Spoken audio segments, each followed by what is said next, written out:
आप सभी को राधा शर्मा का नमस्कार। आज हम बात करेंगे योग के विषय में। आज अंतर्राष्ट्रीय योग दिवस है।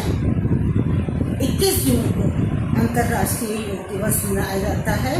हम सभी जानते हैं योग का इतिहास सिंधु घाटी सभ्यता और वैदिक काल से मिलता है। हमें इसके प्रमाण 3300 से लेकर 1700 ईसा पूर्व ईस्वी तक से मिलते हैं, जहाँ शारीरिक मुद्राओं और आसनों का वर्णन प्राप्त होता है। योग का अर्थ होता है जुड़ना या एकजुट होना।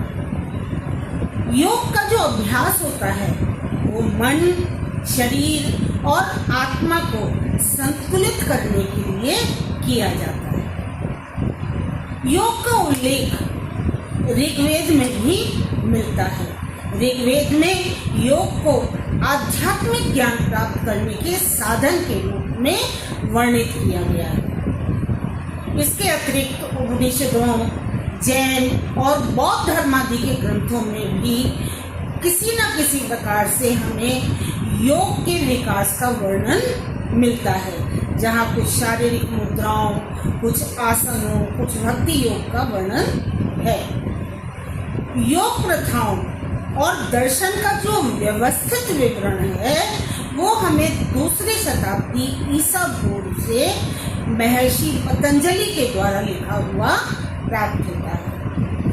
इसे योग के शास्त्रीय युग के रूप में माना जाता है। पतंजलि जी ने योग के सूत्र लिखे थे, जिनसे योग को व्यवस्थित रूप मिला, या कह सकते हैं कि व्यवस्थित पहचान मिली। मध्यकालीन युग में भी विशेष रूप से हठ योग और भक्ति योग का वर्णन हमको मिलता है। 20वीं शताब्दी में योग को पश्चिमी देशों में भी माना गया और पश्चिमी देशों में ये बहुत तेजी से प्रचलित हुआ, लोकप्रिय हुआ और पश्चिमी देशों के लोग भी योग की साधना करने लगे, योग का अभ्यास करने लगे। आज संपूर्ण विश्व योग के महत्व को समझ रहा है। 2014 में हमारे माननीय प्रधानमंत्री मोदी जी ने संयुक्त राष्ट्र सभा के समक्ष ये प्रस्ताव रखा कि 21 जून को अंतर्राष्ट्रीय योग दिवस के रूप में मनाया जाए।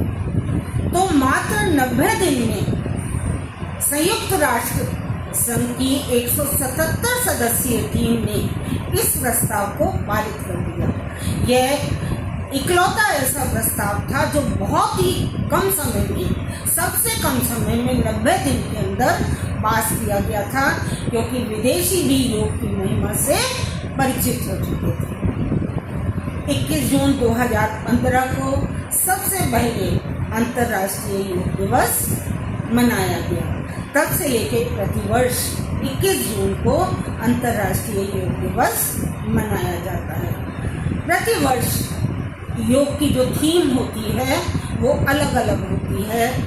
इस वर्ष की जो थीम है वो है एक धरती और एक ही स्वास्थ्य। योग का जो महत्व है वो इसलिए है कि योग शारीरिक और मानसिक रूप से इंसान को स्वस्थ बनाता है, सुदृढ़ बनाता है। इसके अतिरिक्त योग केवल शारीरिक और मानसिक रूप से ही सुदृढ़ नहीं बनाता, बल्कि आध्यात्मिक ज्ञान से भी परिचित कराता है। योग के आसनों के माध्यम से आध्यात्मिक ज्ञान की भी प्राप्ति होती है। इसलिए संपूर्ण विश्व के अंदर भारतीयों को सबसे ज़्यादा मेहनती, सबसे ज़्यादा ज्ञानवान माना जाता है। साथ ही साथ योग इंसान को, मनुष्य को शांत भी रखता है। इसीलिए भारतवासी बहुत ही शांत स्वभाव के होते हैं। योग हृदय को स्वस्थ रखता है, रक्त प्रवाह को सुचारू करता है। तो योग की महिमा अनंत है। कहते हैं ना, करो योग रहो निरोग। तो निरोग के माध्यम से हर व्यक्ति अपने आप को शारीरिक और मानसिक रूप से सुदृढ़ बना सकता है, स्वस्थ रख सकता है, साथ ही साथ आध्यात्मिक ज्ञान की प्राप्ति भी कर सकता है। वैसे तो योग के कई प्रकार हैं, परंतु मुख्य रूप से योग को 4 भागों में विभाजित किया गया है: कर्म योग, भक्ति योग, ज्ञान योग और राजयोग। हम भारतवासी केवल 21 जून को ही योग नहीं करते, बल्कि प्रतिदिन हम लोग योग का अभ्यास करते हैं। हम लोग योग की महिमा को समझते हैं। अपने घरों में, आश्रमों में, पार्कों में, सोसाइटी कॉलोनीज के जो पार्क होते हैं उनमें, विद्यालयों में और जगह जगह योग हम लोग करते हैं।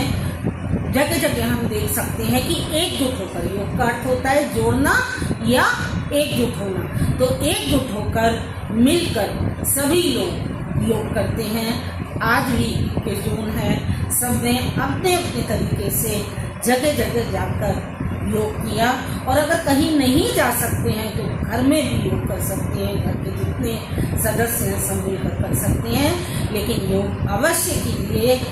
योग की महिमा से संपूर्ण विश्व प्रभावित हुआ है, आश्चर्यचकित हुआ है, और यह योग हमारे भारतवर्ष के लिए है। इसलिए हम भारतवासी या जितने भी भारतीय जहाँ जहाँ निवास करते हैं, प्रतिदिन 15 मिनट का समय निकालकर योग अवश्य करें और अपने आप को शारीरिक, मानसिक और आध्यात्मिक रूप से स्वस्थ रखें, तंदुरुस्त रखें।